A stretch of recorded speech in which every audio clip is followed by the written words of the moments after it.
Consolidated Commission on Utilities. It's our main meeting for the month. Present for the record are myself, Commissioner Sanchez, Commissioner Santos, Commissioner Martinez, and on his way in is Commissioner Ntiako. He's running a little late. First order of business, approval of minutes. So moved, Mr. Chair. Second. Second. All those, any further discussion? None? All those favors signify by saying aye. Aye. Opposed? Nay. Motion carries. Do we have any public comments? Okay, good. Let's go straight to GWA. Do you want to start with, just go through your decision items and then come back and give us a general manager's report, or? My understanding was that the commissioners would let us know if we had any questions about the, Okay, about the after report? your review since the work session. So if there's any questions, I can address it. If not, I can Anybody have have, any if you questions? want. Not really. Okay. Go straight to your issues. It only takes 5 minutes. No, I'm just joking. We're steady as we go, basically, in your 5-minute report. John Beneventi. So, No, that on would to take the 50 issues minutes. for decision, the first resolution, 17 FY 2024, I'm going to ask legal counsel to present this one. Yeah. This is a joint resolution, right? So Yes, sir. make sure when we move to approve it, move to approve both resolutions. And the second both. Okay, go ahead. Thank you, Mr. Chair. Good evening, Commissioners. So on GWA's agenda items is joint resolution number 17 FY 2024 for GWA, and that's GPA resolution FY 2024-20. So we did present, this is the resolution which discusses the creation of the legal analyst position. So at this point, I just want to come back to provide answers to the board's questions that it raised during GWA's work session.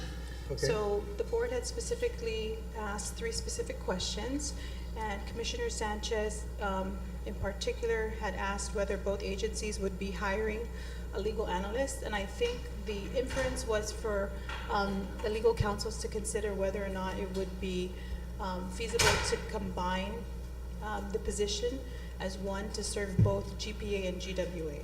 So during the work session, we explained that the intention of the resolutions were for GWA and GPA to hire 2 separate employees, 1 per agency, so a legal analyst for both GPA and a legal analyst for GWA. And we've discussed, whether or not it would be feasible and efficient to have 1 legal analyst serve both agencies, and we would like to let the board know that we don't believe it would be efficient or workable for 1 analyst to serve both GPA and GWA. And our specific reasons for that are that it may create issues in the long term, it may create unclear expectations and competing conflicts. Above all, we have separate industries, water and power, and the tasks that we foresee our legal analysts handling will probably be more long-term and very direct and specific to either the water or the power industry. So we'd like to have the resolution remain as is and have the legal analyst position be a specific position created for each utility respectively. Okay. Okay. What were the other questions? Go ahead. And another question from Commissioner Ntiako was whether we would still need the legal secretary position. So we did explain during the work session that the analyst position, when it was thought of and created, it was thought of to handle GPA and GWA administrative, legal, research, and secretarial duties. So we're not asking the board to create a new legal secretary position for GPA. So, sorry, to back up a little, GPA does not have an existing legal secretary position, but GWA does have that position. So the position for a legal analyst, if the board approves that position tonight, will be competitive. So if the legal secretary for GWA chooses to apply for the position, the employee can do that, and if they do that, If the legal secretary position for GWA becomes vacant, we have no plan to actively recruit for that position. And we believe that the analyst can fulfill, again, all the administrative, research and secretarial duties, in a single employee. And the third question asked by Mr. Chairman was, for the GMs to consider whether or not we should eliminate the legal secretary position. So again, for GPA, this is a non-issue because the position does not exist. For GWA, the legal secretary position is in existence and it's presently filled. So there is an incumbent. The incumbent is a classified employee. So the only way, after conferring with both HR departments, the only way we can eliminate that legal secretary position if it does become vacant is through attrition.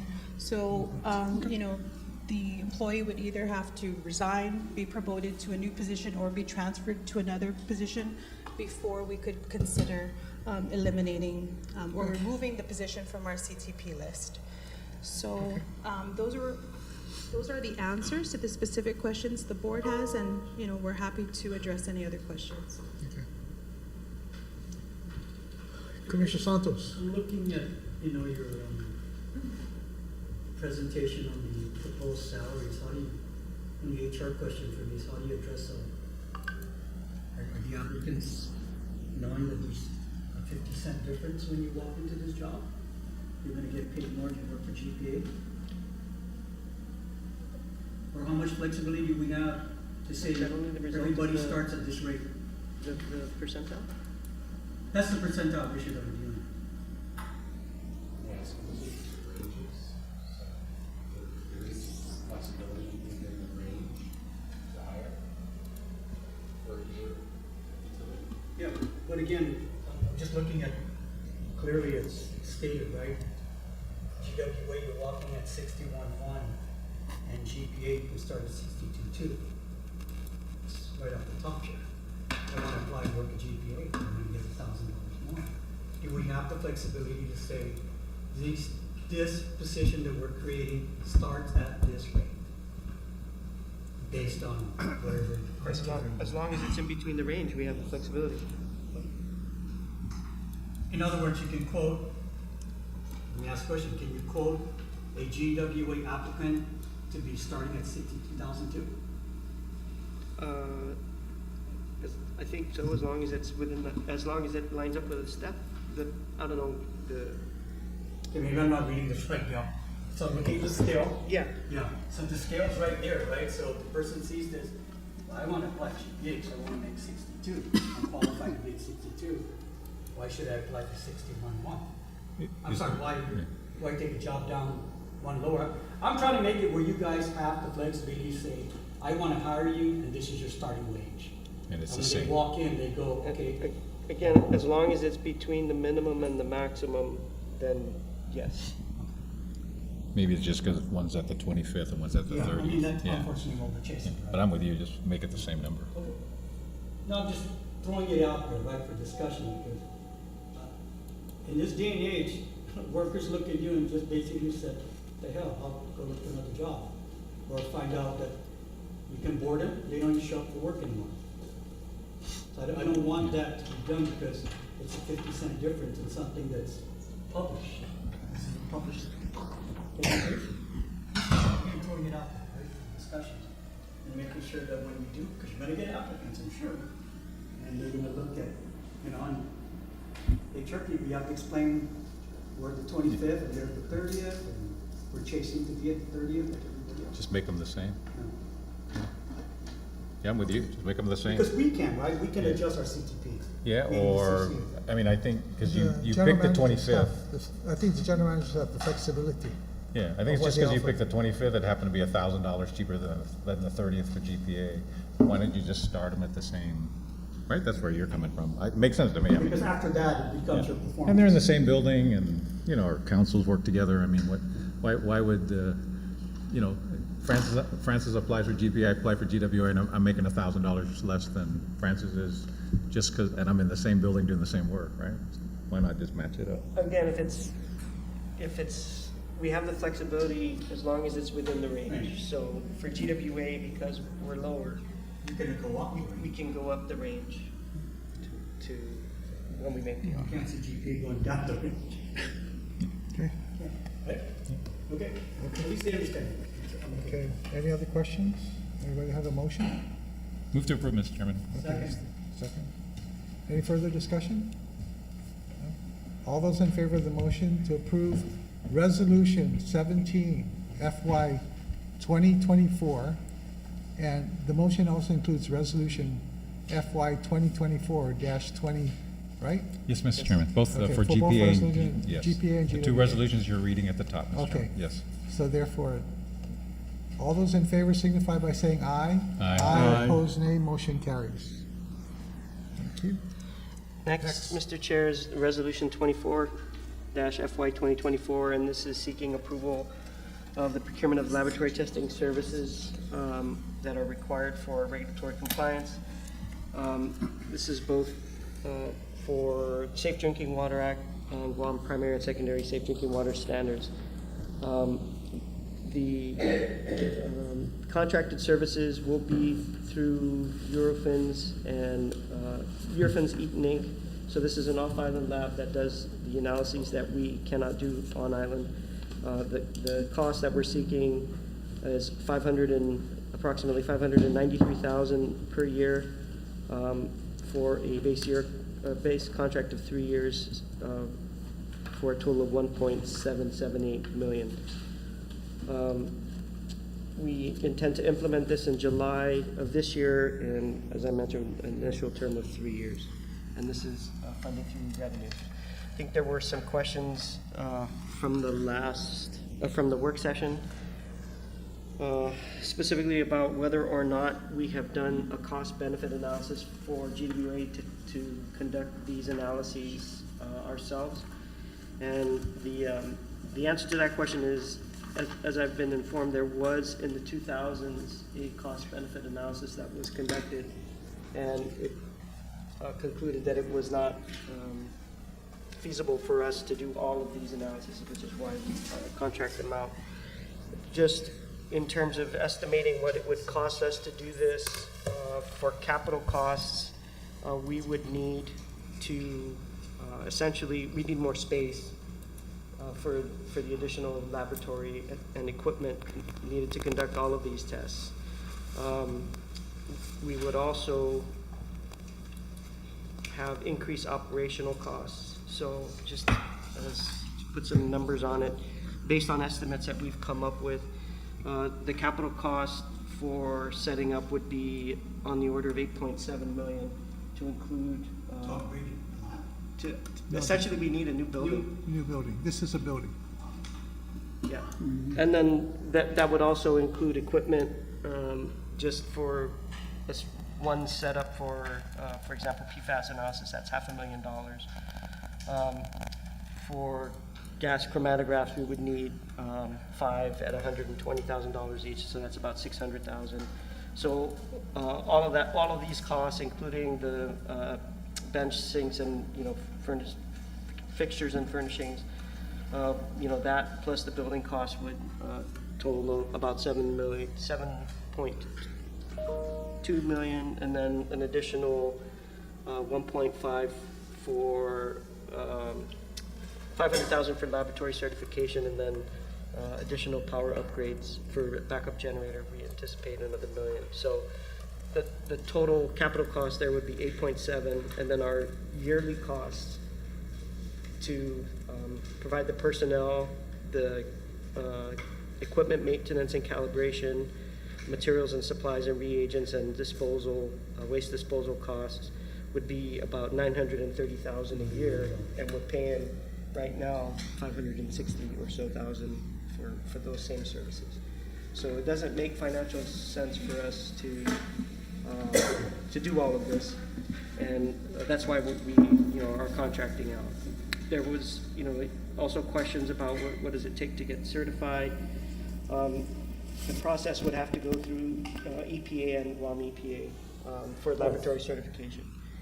There would be we'd have to use the standard methods and get trained on the standard methods for all the different analyses that are required.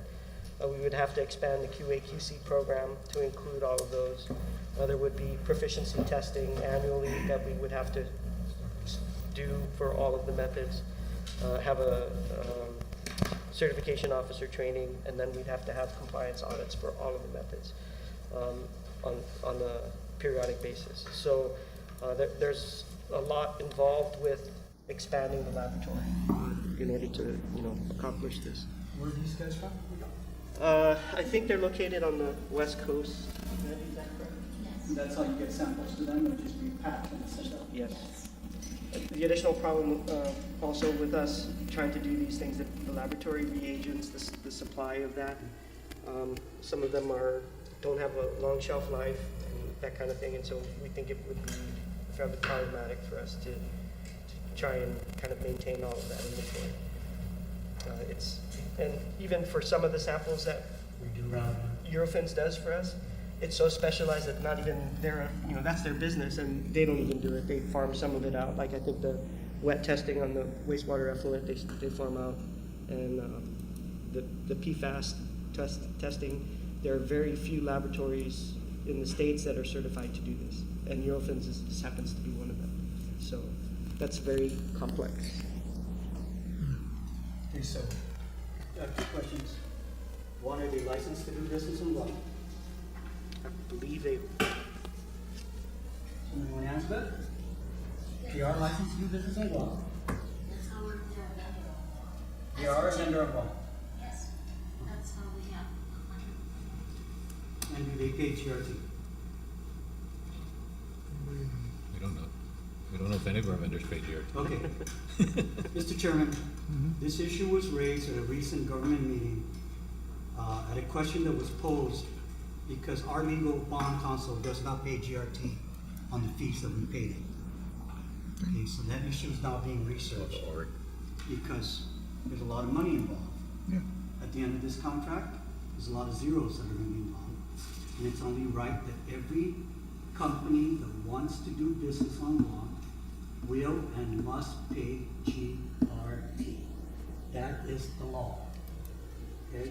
So before you finalize this contract, you make sure that they are licensed and that they fully understand that 5% is due and payable each month for rendering this service to us.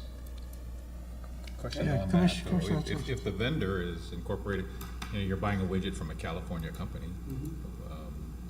and they're sourcing it in wherever they're sourcing it from, are we gonna require that they have to open a business license in Guam? Yes. I mean, he's shipping something to a California vendor, they're not even here. Was I that, mean, was we that buy part a lot of the- things from off-island I vendors. think, I think the solicitation would have had to clarify that. Plus, I mean, isn't it just a pass-through anyway? I mean, the minute you start requiring all suppliers to pay GRT, they're just gonna add it on to the cost of the bid anyway. It's just, we're gonna end up paying for it anyway. yeah. Again, us Democrats and Republicans are going to get the philosophical battle about. Oh, no, it's not it's not a a philosophical Guys, battle. No, It's just the a, point for me is, we're rendering a service. I don't care if it's widgets, I don't care. No, you came here with the intent to do business on Guam, pay the taxes that are due.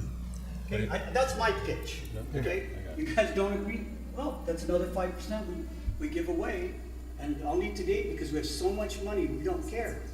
There was a point when you and I were all senators, we had no money. We So- couldn't meet payroll, and we're gonna, it doesn't sound like much, but 1.3 million at 5% has some money. They'll pay the salary of our legal analyst. Okay, so The other that's thing making is, that's my yeah, no, soapbox. I don't have a problem with that. Okay. I was gonna say the two legal counsels, really, this is something they need to research, because there's also that law out there that Don Parkinson passed a long time ago that says, if you wanna enforce your contract, you have to have a business license on Guam.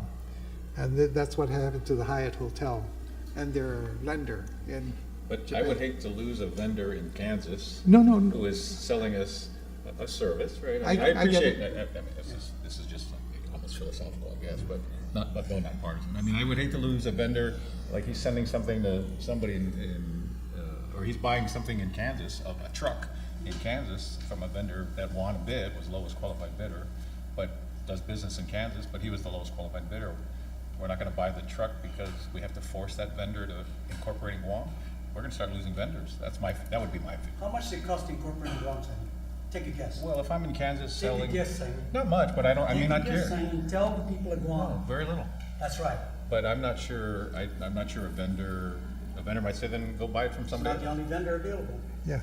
Is Okay. this the sole source bid, Mr. Regata? No. No, thank you very much. So I think, long story short though, here's my point. Legal counsels, we have to follow the law. So if there is a law that says, as to do business on Guam, you're required to have a business license, that should just be it. That's the end of the discussion. If we don't like the law, then we need to talk to our people down at the legislature and say, change the law. But that law is very clear. Okay? So all I'm saying is let's follow the law. Hey, look. Yeah. No. $200 million in fuel. Yeah. So That's passed through? let's just, Well, those guys are incorporated on Guam. Exactly what I'm trying to Mobile say. Guam and mobile, yeah. whoever the heck we're Okay, buying. so, do you understand? Yes, Okay. Mr. Chair. Okay, any other questions? You know, I had a real quick question, Miguel. Oh, Peter. No, I'm Sure, just yes. following Francis here, that, you know, even, because I was going through the solicitation here, that even the veteran can a disabled veteran-owned company can. But it also mandate that there's a business license on him, on Guam. So, It's in the RFP. even woman-owned. So really, I think if anything, we should just incorporate in here that you need a Follow the law. business license, just. It's right, it says bidders are cautioned that GWA will not consider forward any bid offered submitted by a bidder who has not complied with Guam licensing laws. Yeah, that's it. So in many ways, you're both saying the same thing. If Yeah. you comply with Guam law, Then then we're fine. council verify that that vendor does. Yeah, that's If it. not, then Okay. And now, I did have one quick question. Miguel, in terms of the laboratory services, are these services that are routine and every month you're sending stuff out, or this is once in a while? No, this is routine. This is routine, like for PFAS and for all your wells and I everything? mean, Okay. the specific analyses differ based on the regulatory compliance requirement. Some are Okay, so- quarterly, some are annually. And so, yeah, okay, no problem. I just wanted to know. Are there any other questions? Just one more. Sure. And this is for legal counsel, maybe to give us an opinion on this one, where it says on the item G, taxes, Yeah. and the word there that bidders must, are cautioned, that they may be subject to Guam business privilege taxes, which is the gross receipt tax. So what is the alternate of that, that they won't be? That they might not be. I think the language should be that they're subject for gross receipt tax. You know. Well, it's Those per bidders the may not law, right? It's Whatever per the law. whatever You the know- statute says. No, so that's the language from the law. Yeah, I think having been in a position like that once upon a time, many years ago, let me tell you, it's really up to the director of the Department of Revenue and Taxation to enforce the laws. And if the director has his head on straight, he or she will go out and enforce the law. I did. I had one transfer pricing case that shocked the hell out of people. We had, and we pulled it off. We collected $7 million. So, I mean, you just have to look at the law and say, I'm going to enforce the law as best I can. And at the same time, I used to throw it up and say, look, I need more people, or I need more attorneys, or I need this and I need that. And it can work, but it requires funding, personnel, and a director who wants to treat everybody fairly and say, this is the law, and everybody comply. It's that simple. Right, but to what extent is the utility responsible for No, ensuring? that's what I'm saying. We're Okay, not. Okay, that's so what I'm I saying. think we're on the same page. Yeah, then, that's what I'm saying. This, I appreciate all of this. We want to tell our people, to tell the bidders that this are the requirements, right, per law. That's what the We wanna solicitation give- says. Yeah, I think that's important. We need to give them information, okay? You don't want them to be surprised. But really, the enforcement and the collection of taxes, that's the Director of Revenue and Taxes' job. He's got to do his job. So anyway, maybe something we can all think about is when we approve a purchase, right? we can then, I mean, it's in the bid. I guess the bidder would have to supply their business license? The procurement rules do not require bidders, or interested bidders to provide a license at the time that they bid. It's only if they are awarded. Awarded the bid. So usually they will receive a notice of conditional award, and we say, this is a notice of conditional award, and these are the conditions. You have to provide your business license, License and all the other the stuff that you procurement need to do. office, and other requirements, usually like insurance certificates, et cetera. Yes. All dependent on the type of project or procurement. So did they provide a business license, this I- company? I don't Eurofins? have that information for this specific procurement, but I can get the answer to that and then I'm pretty let the sure board they know. did. Well, I mean, But that is based on Okay. Commissioner the Santos, letter we that need to will verify, go right? out That's our to, goal. Yeah, um, well, Very long times. yeah. yeah. What's that? We've used Eurofins for a very long time. Right, Probably licensed. but we've never insisted that we verify. Well, you can verify. The commission may not have insisted, but I don't know that our procurement department has not already verified, right? So Yeah. they may have, we just don't have that information in front of us. Yeah. So do take a we look at it. not approve? I mean, No, I think. I'd rather approve it and go. Please approve it. I'm with you, I'd rather We get need to going. approve the resolution. It's typical language in our notice of conditional award. Right. that But I requirement- don't want to be doing conditional approvals for Miguel to spend this money while you go look and see did they get a Guam license? Because if they don't have a Guam license, then we're stuck with, you got to do the whole bid all over again, Okay, right? listen, Well, People we just want- have to. And I don't wanna They create just that have to headache. get it before we Right. award. They just have Yeah. to get the license. Okay, then And that that's solves why the they problem. require, that's why there's that flexibility. Okay. So, if they don't win the award, they don't have to get Right. licensed. But if they do, you can't contract them without proof of licensing Until on Guam. they Right. Okay, You put can't- that's a good licensing, one. there you go. That'll So, do yeah, it, that'll do it, that's okay, Okay, okay. So we can move to approve this, right? yeah. Okay. So we need a motion? I move to approve Resolution 24, FY 2024 for GWA relative to the approval of the procurement of laboratory testing services with Eurofins Eaton, Inc. Is there a second? Second, Commissioner Martinez. Any further discussion? None? All those in favor of the motion signify by saying aye. Aye. Aye, opposed, nay. Motion carries unanimous. Okay, next up, Miguel. Thank you, Mr. Chair. Next up is Resolution 26-FY 2024, and this is seeking approval of an amendment to an existing IDIQ contract for professional PMCM services, and the amendment is for the 2024 interim water resources master plan. So this is seeking an amendment number 2 to task order number 8, which is the task order for the interim master plan update, and then task order 9 for additional hydraulic modeling in support of the interim master plan update. So the total cost we are seeking is $152,000 for the amendment number 2 and $50,000 for task order number 9. And so for a total cost, additional cost of $202,000. This would bring the total IDIQ amount for all authorized task orders to $2.56 million. I'm sorry, 2.56 is what has already been authorized. So with this approval, if you provide it to us, it would go to 2.76 million. This should be completed by September of 2024, and the funding source will be either bond funds or IFCIP. Okay, Commissioner Sanchez. I move to approve GWA Resolution 26, FY 2024 relative to the approval of the amendment for the IDIQ Professional Project Construction Management Services contract with Brown & Caldwell. Second. Second? Okay, any further discussion? None? All those in favor signify by saying aye. Aye, opposed, nay. Motion carries unanimous. Okay.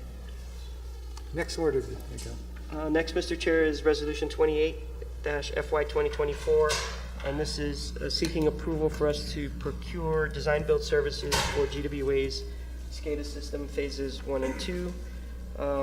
The procurement anticipates 4 phases. We're only seeking approval of phase 1 and 2, which essentially would cover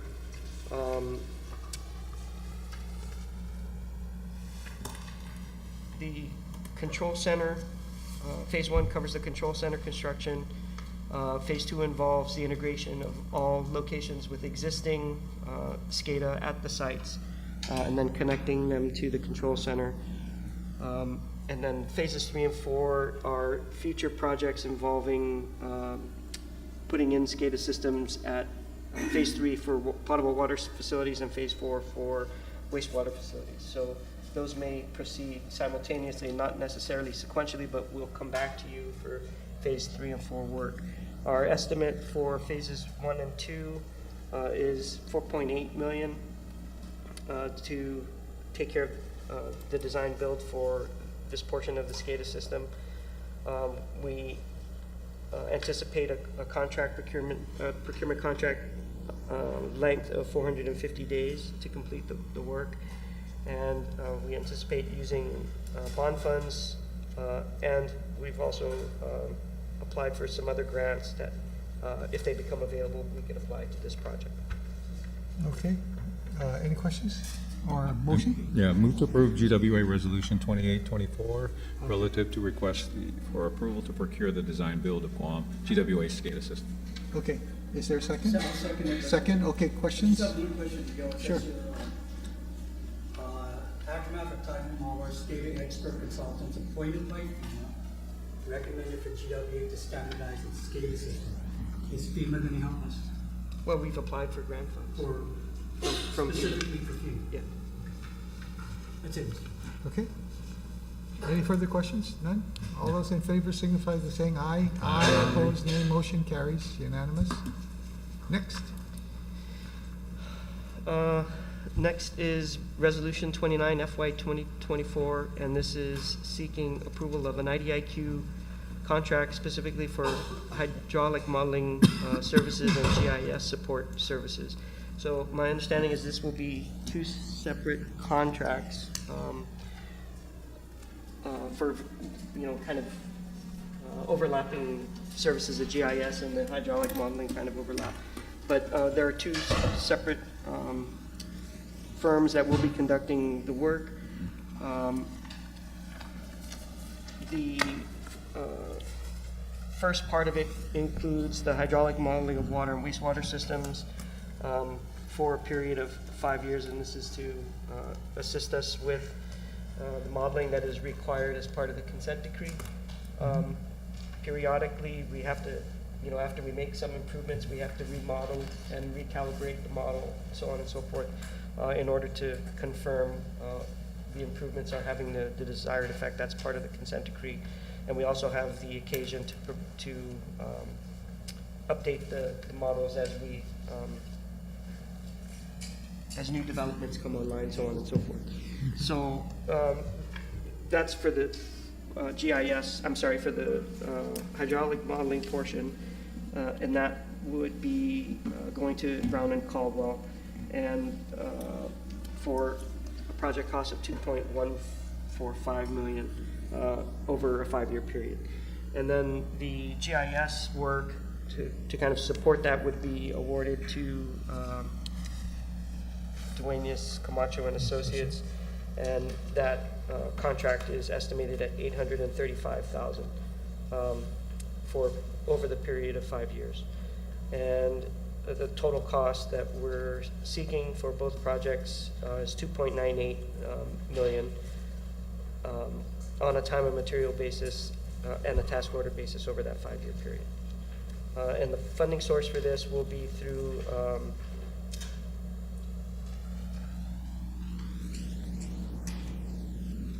grants, SDCs, and revenues, I believe. Okay. Is there a motion? Commissioner Sanchez? Mr. Chair, I move to approve Resolution 29 FY 2024 for GWA relative to the approval of the indefinite delivery IDIQ hydraulic modeling services and GIS support professional services contract for water and wastewater systems. Okay, second? Yeah. Good. Miguel. Sorry, add Mr. something? Chair, I just wanted to clarify on the resolve portion of this resolution. I just noticed that it authorizes management to petition the PUC for both contracts. I believe the one under $1 million does not require Okay, PUC approval, so. I brought that up, that, you know, it requires, and I forgot, the Duenas and Associates portion is lower than $1 million. Okay, It's still okay there. I mean, yeah, you're also authorized not to. Okay. Because you have another, you have a PUC order that says, don't bother me if it's less than X, right? So, Okay. yeah. but good, at least for public disclosure. Okay, any other questions? Done? All those in favor of the resolution, signify by saying aye. Aye, opposed, nay. Motion carries unanimous. Mr. Chair, before we relieve Miguel, there was a question, correct me if I'm wrong, but the legislature, they didn't give you all the bond authorization you wanted, but plenty to get started. But then they turned around and gave you 15. Did the governor already sign the law for the 15 million from the legislature, or not yet? I don't believe so. Okay, and then do we know what the question was, because the way I read it, and I could have misread it, was it made the reference to decedent lots, and it's only $15 million. I'm not sure how much wastewater infrastructure, you can put in for 15. And then if Francis is a decedent lot owner and I'm not, but we're right next to where the sewer lines are gonna run, how do you say Francis can hook up but I can't? Or do you have any feel for what the thinking was? And how you would implement it? Were you involved Should at the all? governor sign it? Because I know we were involved in the 175 and some of the other bills, but this one seemed to pop up. Like tomorrow night. Yeah, but if it becomes law, do you know how you might, and if you need to review it, we can wait, maybe it's moot, let's wait till the governor signs it, but I was curious, when it was passed, I was scratching my head, how do you, thanks for the 15 million when we need 800, but thank you, and, You guys are supposed to come out with rules and regs, right? It doesn't say that. It doesn't say that. No. Not no, but they passed it, right? Oh, I thought they passed it. Oh, never mind. Okay, well, okay. Okay, so you're- now you have the Now you're not- opportunity to chime in. Yes. Find out, thank you, No, bud. that's a very good question, because it kind of talks about decedent lots. But what happens if the $15 million is spent and you're not even you don't reach those lots? Then you, Because yeah. the sewer system is Or so how do you far- piggyback the How- ones that aren't? Or how do you pick which one? Magnify the tomorrow landfill's problem. Yes. It's almost like Stands in line first. you should almost lobby to say, can you just put the 15 million back into our bond authorization? And, I mean, we're gonna need this much money, you only gave us that much. We're not sure how we would implement Okay, this, But Okay. have fun with that. I just saw it and I'm going, how would they? When I put on my senatorial hat, I'm going, what am I asking the executive branch to do? And then I put on your hat going, how the heck are you gonna say Simon's decedent, but Francis is Well, not? give it some Well, thought. I'm almost afraid how it could be interpreted, right? It's Yeah. like, Yeah. Anyway, that okay. explains why there's no infrastructure down there. They don't know what they're doing. I just have one question, and again, Sure. this is, thank you, Commissioner Jocko. What's happening with our friends at DOE? Have they paid us? Oh, this is yeah, Yeah. Yeah. the article, yeah. Okay, Gilda? Gilda, have they been friendly or not friendly?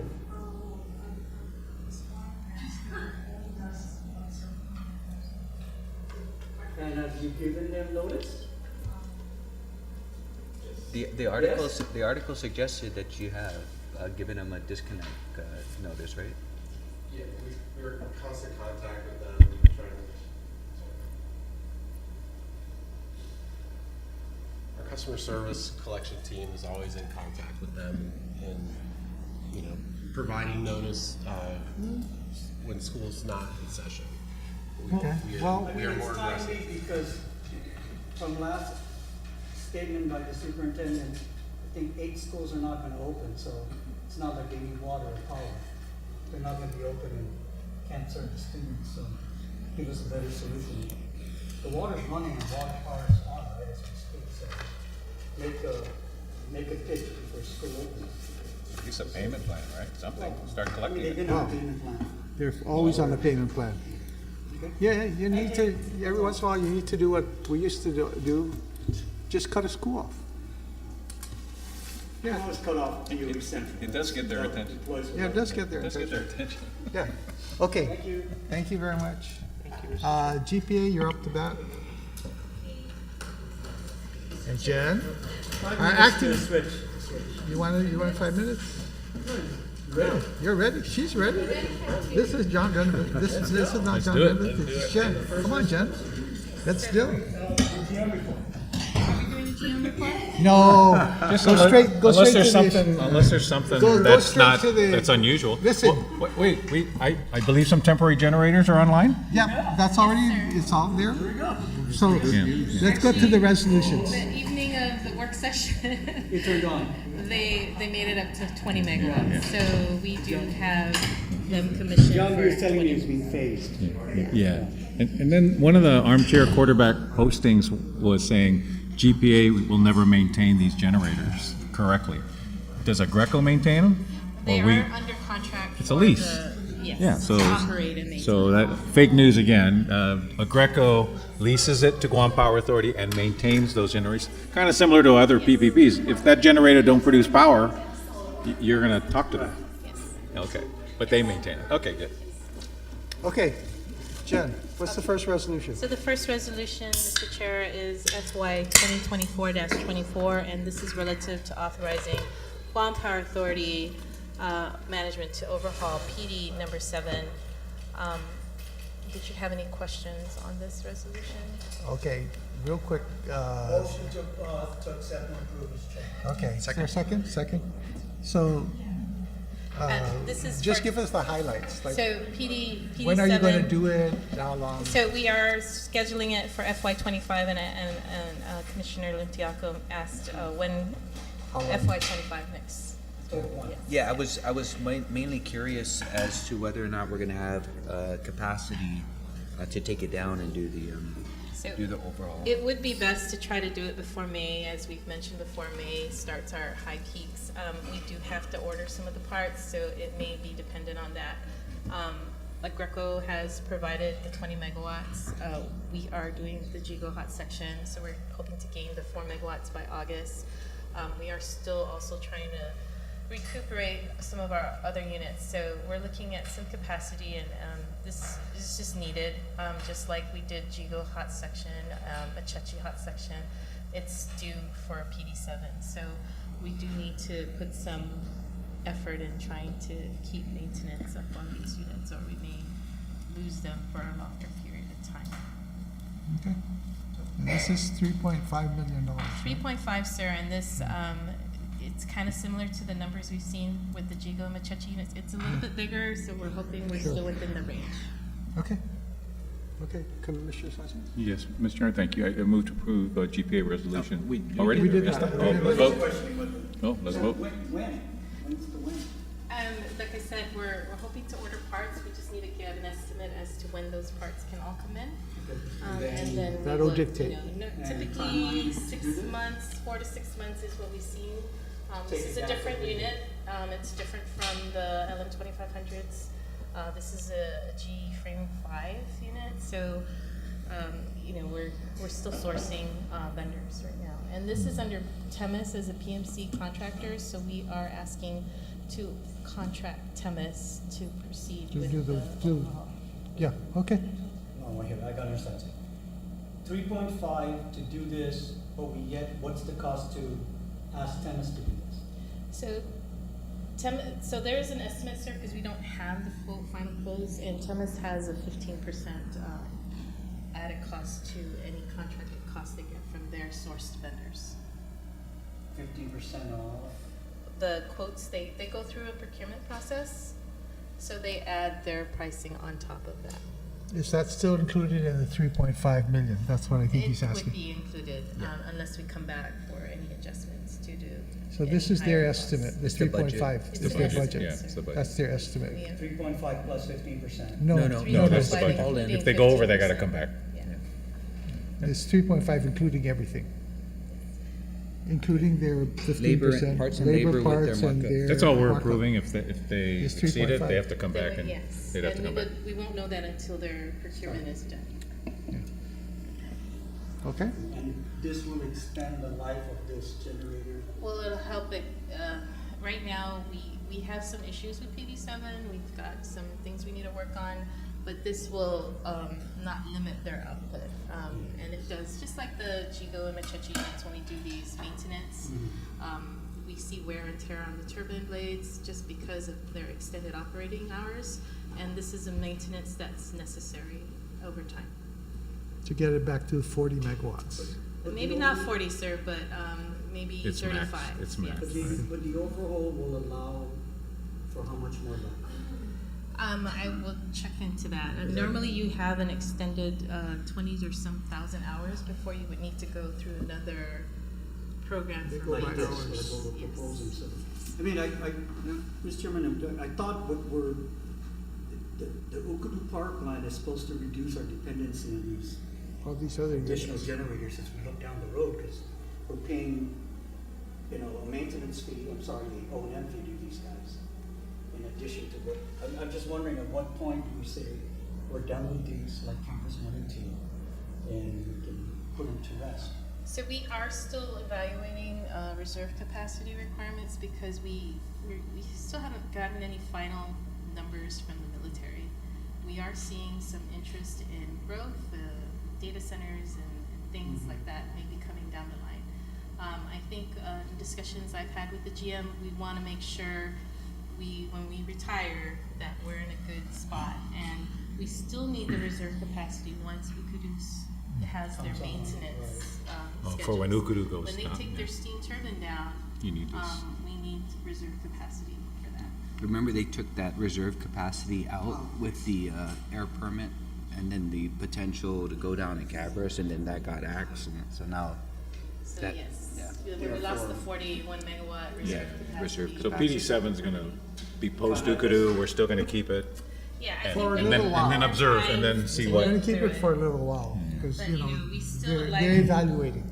Right, but sometimes you're gonna take Ukudu down, and that's part of the evaluation, is it good to keep this around, Well- even though you're not running it, right? And in due time, once we get a handle on the batteries and everything Yeah, that we the are looking renewables forward that you're putting to in. with renewables, and again, it's renewables can produce when there's sun, so Yeah, there's gonna yeah. be those times Well, where. The yeah, batteries aren't but- cheap. But Jen, you already are going down that road with your group. You have the phase 4 out, but in addition to that, I know you're going to be issuing bids for batteries, because what you want to do is you don't want to curtail your renewable energy, because, you want to be able to run them, and so even if Ukudu is running and the renewables are running, you're charging batteries, and that's your reserve. And we still haven't contracted the renewables. I know. So we still have 3 years from them. And they gotta get before we- built, yeah. We see it. So we're gonna use PD7 for a while. Next year and 3 years plus out, Well, we may yeah. not see those renewables online. Okay. And it's been do we 6 have a years motion since on the this last yet? one, right? Did somebody make a motion? We Yeah, already we did. Okay, any further questions? Just Go one. ahead, Commissioner Martinez. So in other words, the work that's gonna happen for 3.5 is to do labor and parts, right? Yes, sir. And so the unit is being maintained by which company? It's GPA, sir, but we do have Temis handling procurement over the CTs. We extended it towards the diesels and PD7 last year. So the procurement now is going through Temis. Oh. But our personnel are actually operating and maintaining it now. So with Timis, there's not on their contract that, for what we're paying them for their services, that includes overhauling? Well, they can contract a Temis group to do it. I mean, right now, the PMC is strictly like a management group. They Oh. have technical people, engineers, and procurement personnel. They don't have on contract, like all the time, a labor force for operation and maintenance. They are a management group. And through their procurement process, they can hire, Needed. other contracts, which may be some Temis or Kepco or Taiwan Electric, companies, but they compete. So they have to get quotes from at least 2 or 3 vendors to show there's some competition in their pricing. Okay. Any other questions? None? Okay, all those in favor of the motion, please vote by saying aye. Aye, opposed, nay, motion carries. Losing my thing here. Okay, The next Next one, Jen. resolution is FY 24-25. yeah. This is relative to authorizing construction of the new transmission and distribution, the T&D facility.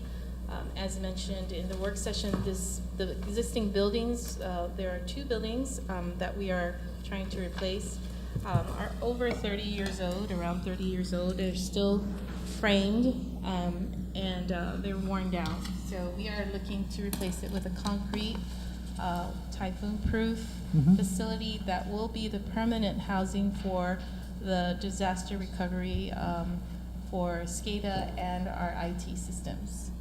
And the estimate for this, we had actually completed the design for this facility in 2021. It had a $14.8 million estimate for the construction and for the furnitures and equipment for the building, with an escalation of 5% per year. We're estimating this to be about $17.2 million. And we're estimating 2 to 3 years to construct the facility. We don't need any additional land. It'll be in the current T&D lot. We will have to displace the meter shop, which is occupying a building that would need to be removed for the new facility. Okay. Motion? Motion to accept and approve. Okay, and so second, Commissioner Santos, you have a question? Let's go back.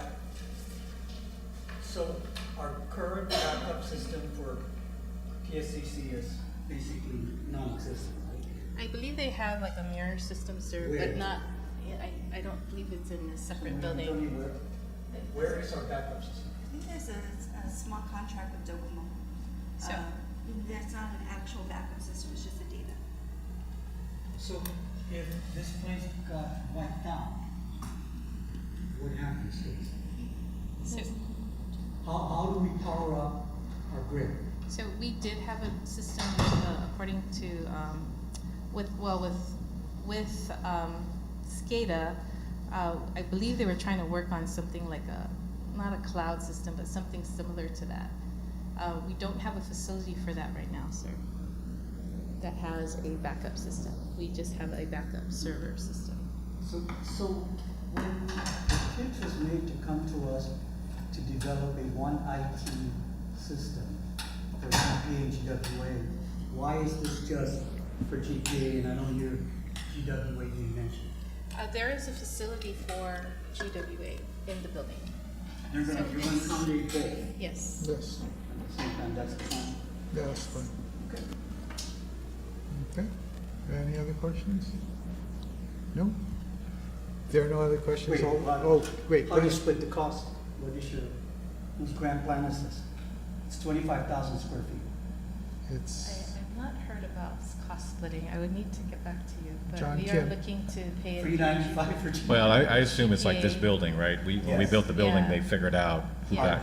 So we Yeah. are paying for the building through, Your bond. we reserve CIP Similar- funding every year. We're Revenue hoping funded. to reserve Thank a you for portion going. of. John Kay explained to me how you set aside money. Yeah, yeah.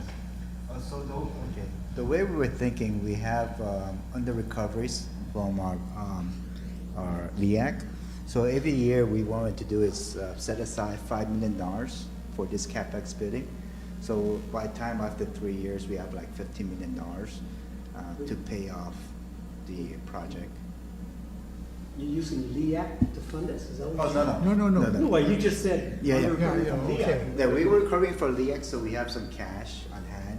So we just kind of allocate. So most of our CapEx is about $20 million we budgeted. So we just kind of allocate $5 million to the side and just create a fund, almost like an insurance fund. So Okay, it's our hey, internally funded Yes, it's CIP. internally You're funded. gonna take a bucket of $5 million a year for the Maybe, next yes. 3 years to pay for this, and then Yes. you're gonna get with GW and tell them what the landlord wants for rent. Yeah, Yes. this is not from the, Yes. Commissioner Santos. Well, you're No, referring no, to- no, I just You're want to make sure. referring to the CIP funded that you help front for the LEAC, right? Yes. Yeah. We had money, Our working Just capital. recovering it back. Yeah. we're and- just recovering our Yeah. VAC back because we advanced a lot of Yeah. money to that, to help our customers out. Yes. And if we've recovered half of it already, so when we recover the rest, that's, By next February. that was always the fund that was gonna Yes. do this. Yeah, and we do internal CIPs anyway, right? Yeah, that's That's yes. what I'm saying, maybe you should have said that instead of, Yeah. Well, it's more of, so, John. Well, it's from their CIP It's fund. a management decision, you guys decide what not to fund. It's as Or simple what- as it is, Or, right? Or what to fund. What to delay. Well, okay. And I mean, that's they can't what do you did. everything, right? Because it's only got so much money a year anyway, so you're gonna. But you delayed this to help out our ratepayers. Yeah. Very good. We're recovering now from the ratepayers. This now you goes wanna back spend to that where money. it's supposed to go. Yeah. Okay? Good questions, though, very good. Okay, good question. We already moved and seconded this, so any further discussion? None? All those in favor signify by saying aye. Aye. Opposed, nay. Motion carries. Unanimous. Is that it for you? That is it, sir. Very good. Can I just remind, John, can I remind our friends at GDOE? They gotta pay us. Yeah. We Okay. are. You We are? Thank you. we have already told them that they will have notice, they need to clear their balances as much as possible to remain as much current as possible prior to school start. No GM report, no update on Ukadu? Yep. Well, I think you had some pictures that showed where you're at. Where are you with the fuel line? For example, you said is the fuel line completed?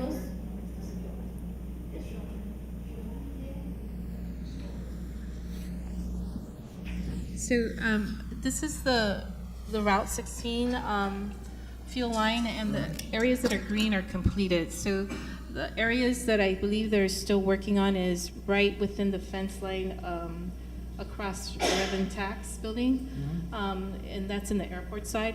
And then, like Fatima Road towards Micronesia Mall Route 1, Yeah, okay. they are still working on that. But the majority of the line from there along Route 16 has been covered.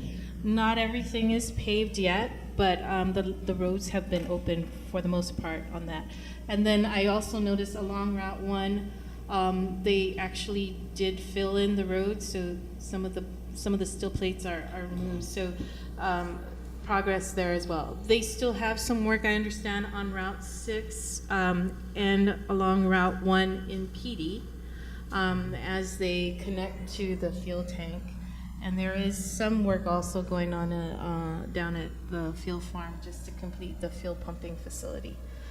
So that's the off-site work. And then on-site. Well, there's one more off-site. They have a fuel management building on Route 8. Is that part of this? No, that's not ours, sir. That's That's not ours? Navy's. Oh, Right okay. across the Fidelity Enterprises, Yeah. that's Oh, I Navy's. thought that was So we part- crossed the road to cross. That area. But we just ran along the, You make a I think right it's turn. Sherman, Admiral Yeah, you make Sherman a right Road. turn along Route 8. Okay, yeah, got it. yes. Sorry. And so, if you can go to the other Ukudu, we can go up to the, yeah.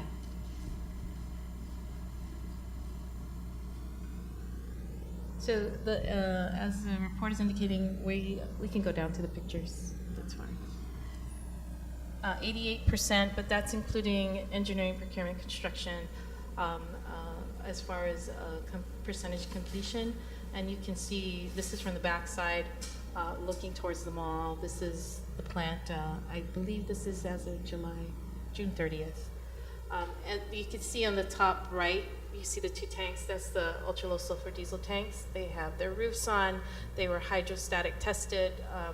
They are building the berms around the facility, that area right now. The two tanks closest to us, where you can see the internal structure, those are the treated water tanks that I'll be using to hold the reuse water from the Northern Wastewater Treatment Plant. Those are the structures that will help support the roof. Once they get those on, they will do their hydrostatic testing for those as well. So my understanding is they have completely recovered from the damages from the typhoon. And so we are like Back on track. now back on track to recover. So most of the facilities have been constructed. They're doing the external sidings.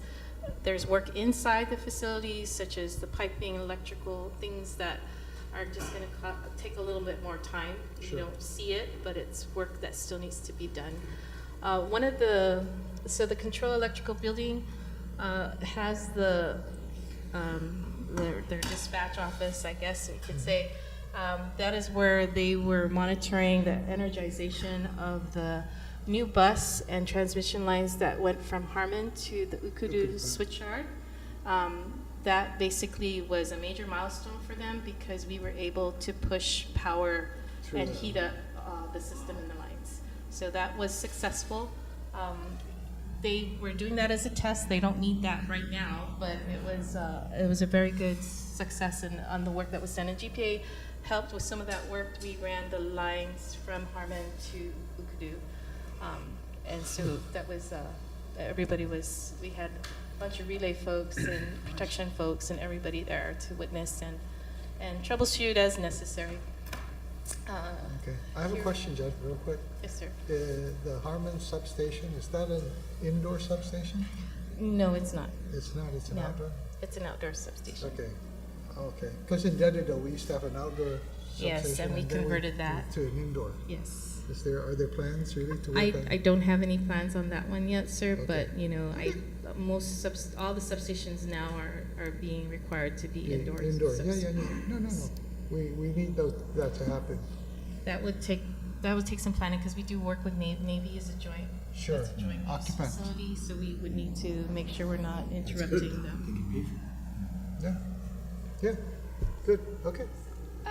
And then this is just the backside of the heat recovery system. My understanding is they're getting ready to hydrostatic these. This is kind of like their boiler system. I don't know if they've done that yet, but they were getting ready to treat the water that would need to go in there so they're not contaminating those tubes. And next slide. This is just their gas turbine buildings. You can't see it, they're in there. They're hooking them up.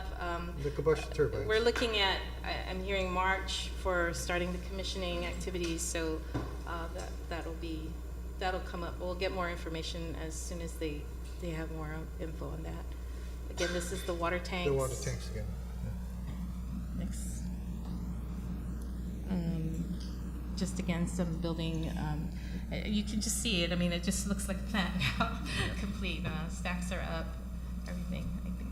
Anything else? That's the diesel tanks. The berm is being constructed.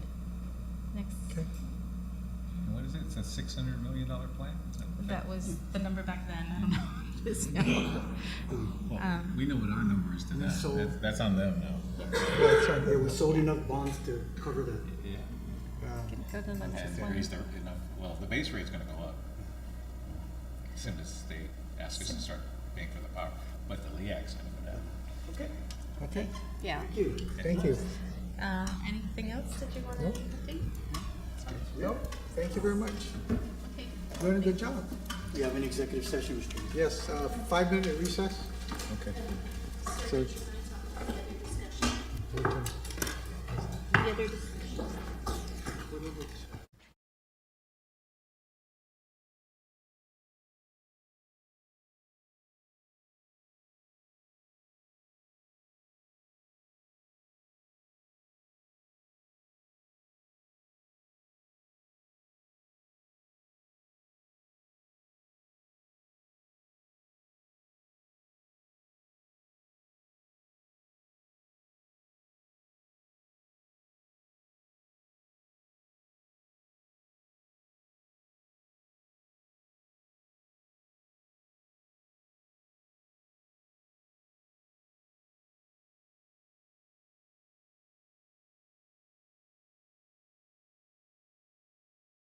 Mr. Chairman had asked me to put together an implementation plan for a new time and attendance system for both GWA and GPA.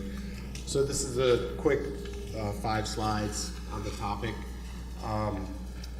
The purpose is to implement a new time and attendance system for both utilities with the objective to enhance accuracy, efficiency, compliance.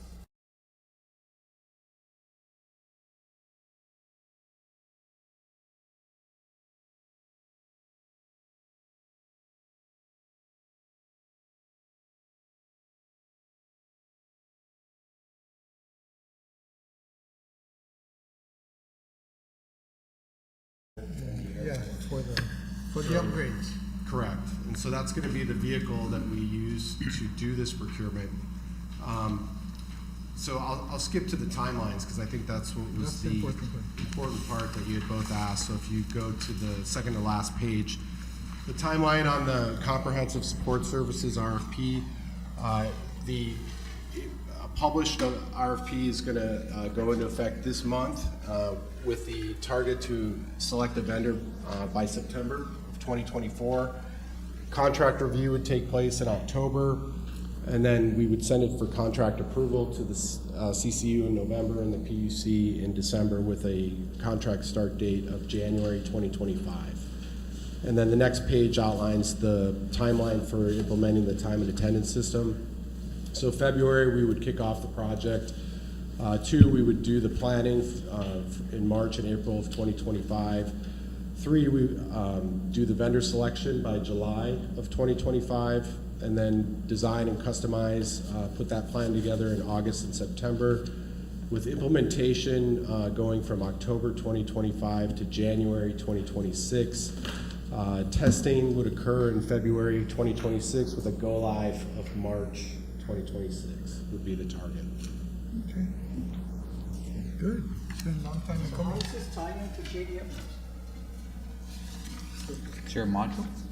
No, this would be a third-party time and attendance system that would integrate. But you want it to integrate into your, It'll integrate into JD Edwards. The plan is for it to integrate into JD Edwards and also to the mobile workforce solution. So both GWA and GPA have a separate mobile workforce solution for all work orders.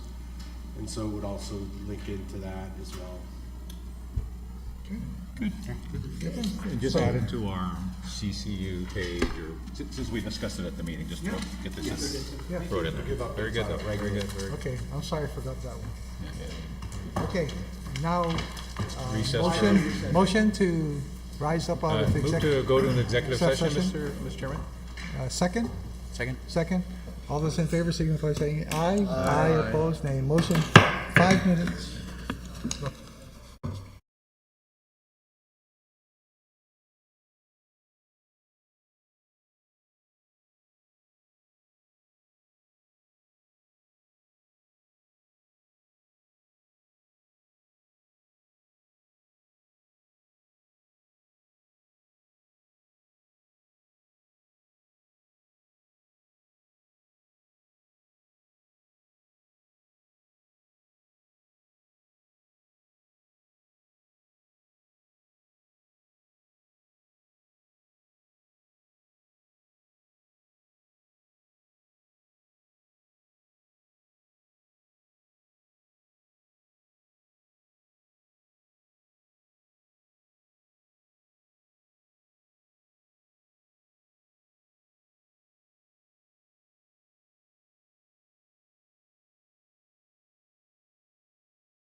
push that middle thing.